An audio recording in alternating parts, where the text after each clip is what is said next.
Welcome to the Budget Mom YouTube channel. I'm Kamika Love from thebudgetmom.com, and today we are doing a full budget recap for February. So we're not only recapping my budget, but we're also going to recap Ryan's budget because in our last overview video for February, we showed a side-by-side comparison of both of our budgets.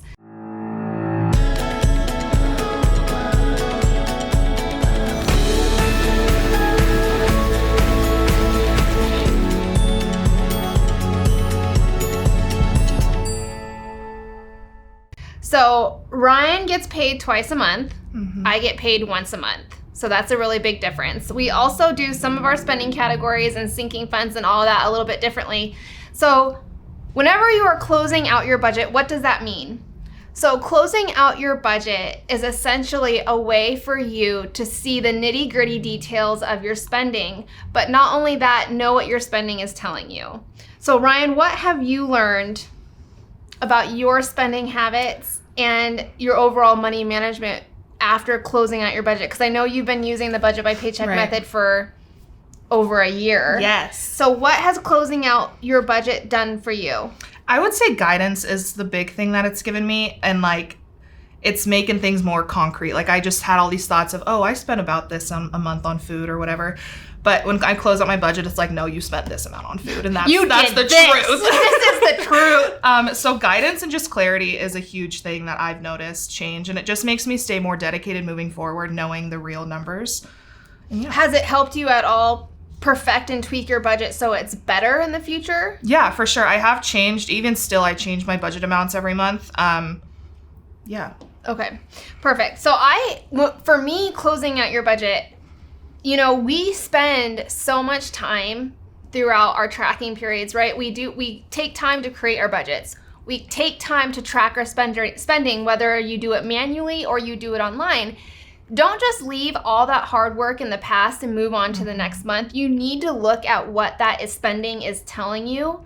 It's bringing that awareness into your life, but not only that, honesty into your life. Because like Ryan said, it's so easy to say, I think I spend $500 a month on food, when in reality, you're really spending close to $1,000. The tracking your spending and closing out your budget, a lot of my readers call it a slap in the face moment. Because a lot of the times it's like, oh my gosh, I was spending how much on clothing, or I was spending how much on coffee runs every morning.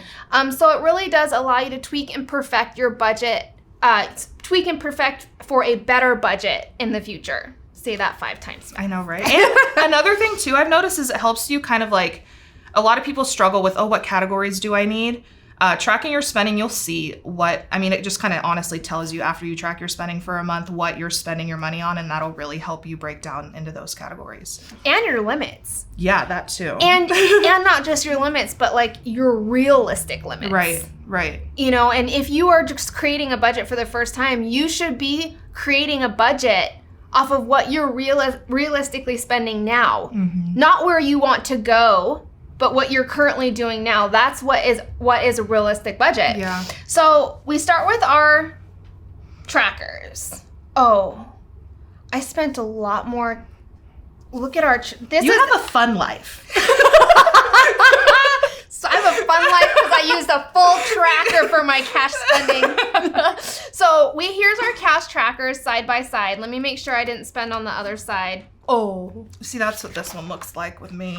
Oh, that's my cash spending. It's not that much. I know. This is the first time in about 9 months that I've had to use 2 expense trackers for my cash spending, because we have new home expenses popping up, right? And I had a lot more things going on living between 2 different places. So how do you do it at top here. Yeah. I copied that though next month. I changed it because I was getting real tired of this. Yes, really tiny. Yeah. So at the end of your tracking period, now what is your tracking period? For me and Ryan too, we track from the first to the last day of the month. Despite our paydays. Despite our paycheck schedules. So Ryan gets paid on the 5th and the 20th, but she still tracks from the 1st to the last day of the month. Now, I get paid on the 1st once a month, so that's really easy for me. Right. So the way Ryan structures closing out her budget is a little bit different because she is using income from the previous month going into the new month. Right. So we total, once you are done, you total all, no, we use the highlighter method. That's what all the colors that you're seeing. We total all of our categories from our expense trackers. Now, to make things easier, if you are a manual tracker like we are, you bring pen to paper. Once you fill up an expense tracker page, total that page up at the top. It's going to make it a lot easier when you go along. That way you're not trying to, you're not trying to do everything at once. All right, so that's our cash. Here's my checking. My checking's only one page. I know, mine's 1.5. Okay, so we reversed there. All right, so we also, now, the really important thing with tracking your spending is you should be tracking any area of your life that has money movement. Mm-hmm. So if you are spending out of your checking account, if you're spending out of your credit card, if you're spending cash, you should be tracking all areas of that, and you should have a separate expense tracker for each one. I'm an all cash spender. Are you 100% all cash spender? Not 100%. There are some categories. Parking is one, and my dog is one. I buy his food on Amazon, so that's not cash. And parking, I'm not allowed to use cash, so they don't have that as a method of payment from our meters. So most of the time, and I'm getting a lot better at only using cash. But with that, I'm an all cash spender, 100%. Mm-hmm. I have my checking account to receive income and pay my bills, and then it's all cash spending after that. So my areas of my life that have money movement are very simple: checking account and cash. Right. Same with you though. Yep, checking account and cash. Mm-hmm. And if you're on a debt payoff journey, you should not be using your credit card unless you are paying off that credit card every single month. Right. And a lot of us who have, or went, like when I had debt for a reason, because I wasn't paying it off every month. Same. So if you're on a debt payoff journey, you should really strive to be an all cash spender. That way you are forcing yourself not to use the credit cards, the cards that you're trying to pay off in the first place. Right. So that's how the expense trackers work. We use 3 worksheets to close out our budget. The first one is the monthly category breakdown. So this is going to tell you where every single dollar went for the month. We have our categories listed here. Now, the monthly budget area, because we track from the first to the last day of the month, I have set limits that I would like to spend in that tracking period time frame. Mm-hmm. But maybe you get paid twice a month and you're tracking from the first paycheck of this month to the first paycheck of last month. So essentially your tracking period is based on your true pay schedule. That's what the budget should be based on, what you're spending during that time frame. So how much did you spend on food? Oh, $235. You have a son. That's true. That's true. I spent $331. So Ryan's budget is only for her. Yes. For my budget, it's technically mostly just me and my son. Chris kind of is off doing his own thing. At least with the grocery shopping and all that, we do that separately. So we pretty much. So you were off by $43.50.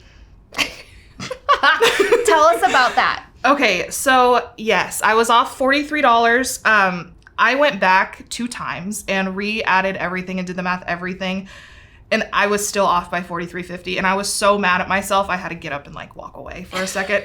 And then I just started realizing like that's not the point. You know, the point is for me to pay off my debt, and I did. I paid off $1,009 this month, and yeah, I'm off $43 and I should be concerned of where that $43 went, but my thing is I'm just gonna make sure that I'm tracking my expenses better next month. And like Miko, I round up my change, so I know that part of that has to do with that, but not all $43 of it. So I was off by $1. What do we mean when we say off by? So we use zero-based budgets. Mm-hmm. So income minus expenses should zero out. Every dollar of your income should be spent somewhere in your budget. There should be a plan for every dollar. So when we say off, it means that our income minus expenses is not equaling 0, which means we either forgot to track a transaction, our starting balances are off, right, or we, wrote a number down incorrectly. If your numbers are off, the point of tracking your spending is to get in the habit of awareness and tracking your spending. Don't get so frustrated that you're off and then quit for next month. Because what happens a lot of times, we get so frustrated, it's like, I get it. I used to feel like I can't move on until I figure this out. Move on though, because the point of it is to get into that habit, not necessarily perfection. We strive for perfection, but first we strive for action. And the action is actually tracking your spending. So, all right, I spent $331 on food. Now, if you're seeing green for me, it means I was under budget. If you're seeing red, I was over budget. The whole point of like I said, of this worksheet is knowing where every dollar is going, and are you staying under or over your budget for what you assigned for your categories? I just wanted to see where you were over budget. That's funny because I was over budget in my house too by $316. All right, so let's look at the next worksheet that we use. No. This is great because I don't have debt. I've been debt-free for over a year now. Ryan is working with debt, so it's great to show that if you are working with debt. The monthly debt and savings breakdown. You don't want to just say, hey, I paid off this amount of debt every month, or this month, or I saved this amount every month, this month. No, that's not what you want to know. You want to know specifically what are you saving for, and specifically what debts are you paying off, because you want to make sure that your spending is aligning with your financial goals. So I saved 27% of my income because I'm debt-free. So all of my extra income goes towards savings. I save for sinking funds, car maintenance, vacation, $529, my house savings, the 2020 challenge, and the $5 challenge. Wow.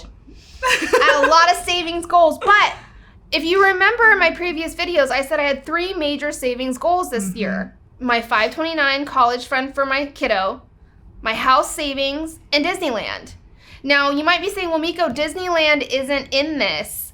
And that's because as we transition into the new home, I'm waiting for my budget to get a little more normal, figure out those new home expenses, and then I'll get back on the Disneyland. But I saved 13% for my house savings, which wasn't bad, and I saved 29% for the $529. So now with debt, Ryan, why don't you explain how you break down your debt categories? Okay, so right now I'm only paying on 2 debts. My student loans, since I'm still in school, I'm not paying back on those besides one. I'm paying $25 a month on. So these are just my 2 debt categories, my college av and my car that I have.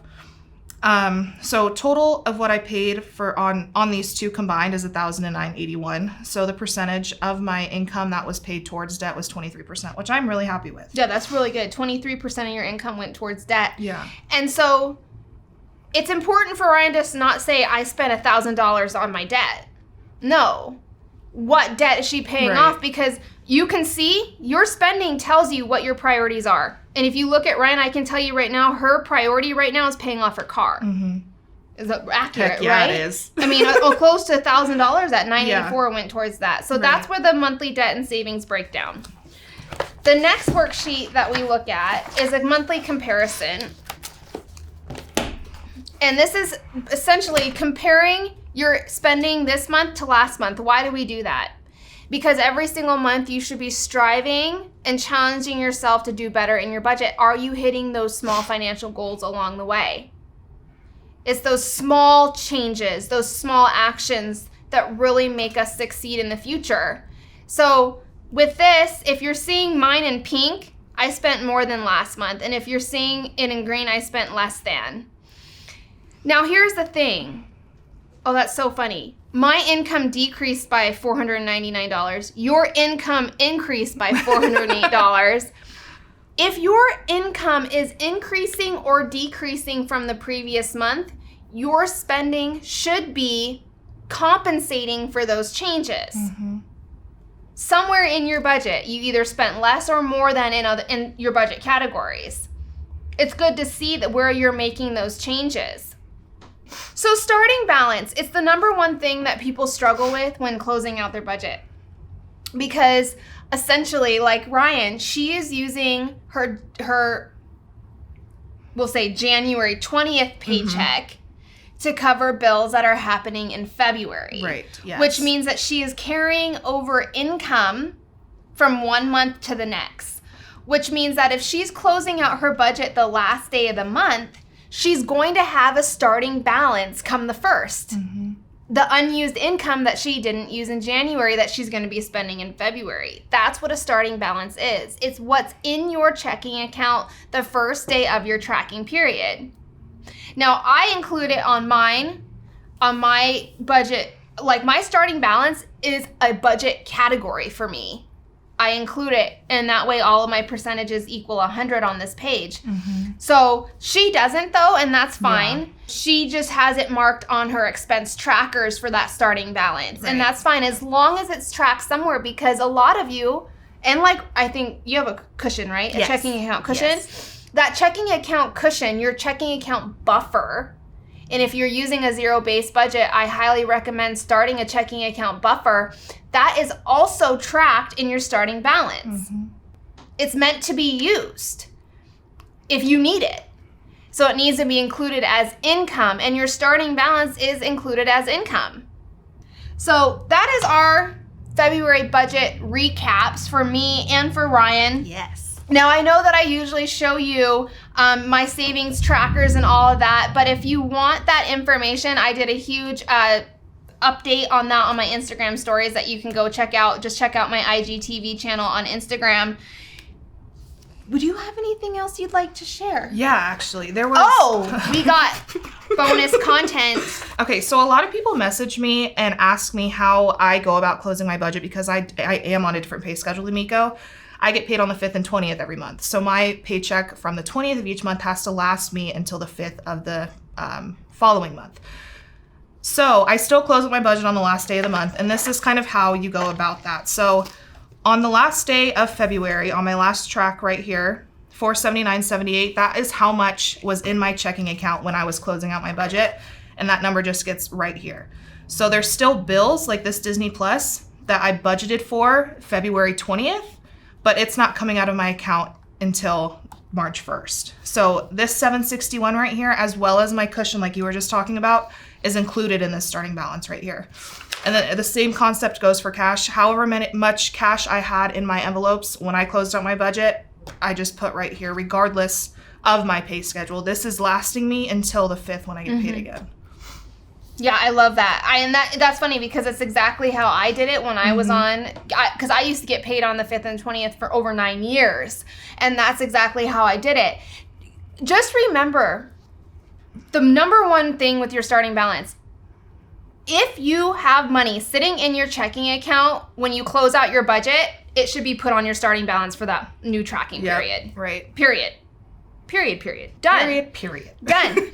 If you have cash left over in your cash envelopes the day you're closing out your budget, it should go on your starting balance for the next month. Yep. You don't count it anywhere on your paycheck bill trackers, and it seems like a lot of people get confused on that. They count this as income. They count starting balance as income on your paycheck bill trackers. You only count it in your starting balance, because whenever you close out your budget, you're going to add that back in as income. Right. Because remember, your total monthly income is starting balance plus incoming income.